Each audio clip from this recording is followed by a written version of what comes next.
My name is Ron Ager, owner/president.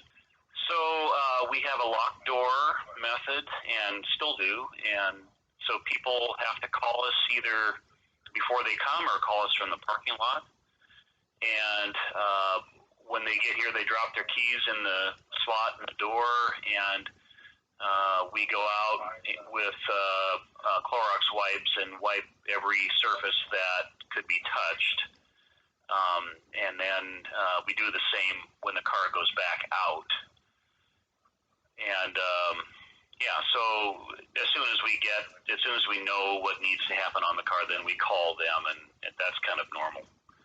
Our normal way to do business anyway.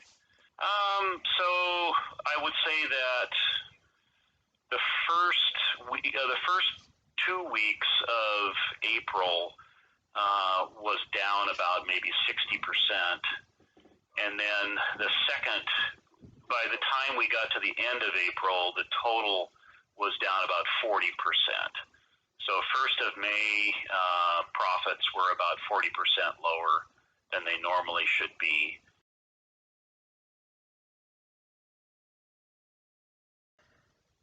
I'm Keith Cox, and I'm the president of Keith Cox AUTOBAHN. Certainly, yeah, we've worked hard on sanitizing all the high touch points, and when we deliver a car, make sure all the touch points are sanitized, and try to be as sensitive to the customer as we can. Some people don't seem to care, but we try to treat everybody the same way and use the same protocol that protects them as much as we can.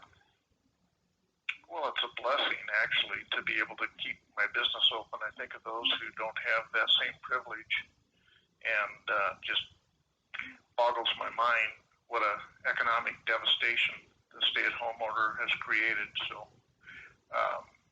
I'm thankful that I have been able to stay open, but have a certain concern and compassion for those who were not able to. Well, I was approved for the PPP program, which was, again, another incredible blessing.